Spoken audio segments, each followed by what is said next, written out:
NEET परीक्षा रो प्रश्न पत्र लीक हवा परे समग्र देश रे गोटे हटचमट सृष्टि ए कथा को नहीं कि वर्तमान पार्लियामेंट मध्य ठीक से चली पारु नाही एवं प्रश्न पत्र लीक को नहीं कि गोटे सुधारणा जाऊ एवं भविष्य जेपरी भाव में प्रश्न पत्र लीक हम ना ए कथा को लेकिन समग्र भारत वर्ष रे गोटे बड़ आंदोलन देखा देछि एवं केंद्र सरकार तुरंत गोटे बिल आनिया पई ए बाबद रे गोटे बाध्य होइछन्ती। तो बिल होउछि कि prevention of unfair means amendment bill परीक्षा को लेकिन एवं ये बिल लोकसभा रे पारित होइछि राज्यसभा रे मध्य पारित होइछि। सरकार अनेक कथा कहउचंती कि प्रश्न पत्र लीक हबनी एवं प्रश्न पत्र जदि लीक हबो ता विरुद्ध रे दृढ़ कार्यानुष्ठान हबो। आमे कहितिलु केवल आईन कले हबनी आईन को ठीक भाव में कार्यकारी भी करबा दरकार एवं ये जो प्रश्न पत्र पीजी परीक्षा रो लीक हेछि तार एकमात्र कारण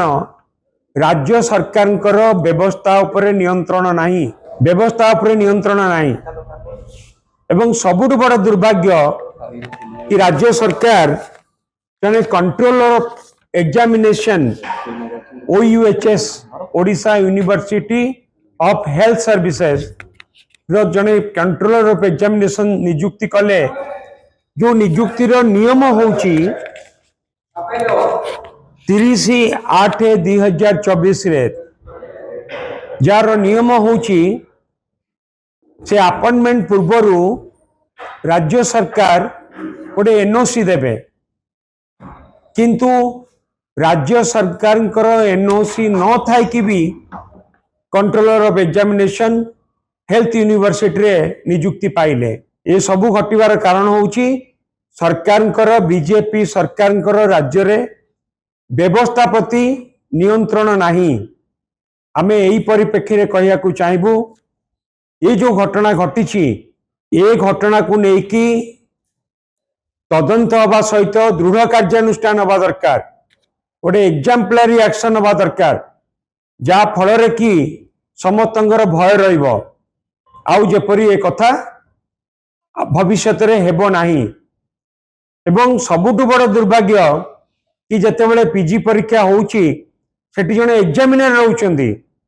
से समस्त को चेक करिकी हॉल भीतर को छाड़ुचंदी ता सत्ते भी पिलांको हाथ रे मोबाइल जाउची केमती ये सबू जानी सुनी हो नहीं तो किंबा कोनोसी चापरे आसिकी ए सब कथा को एग्जामिनर माने प्रश्रय दौ नांती तो ए भी कथा को लेकिन भी अनेक प्रश्न अच्छी आमे चाहबू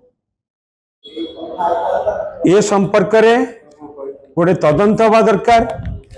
जदिओ वाइस चांसलर हेल्थ यूनिवर्सिटी रो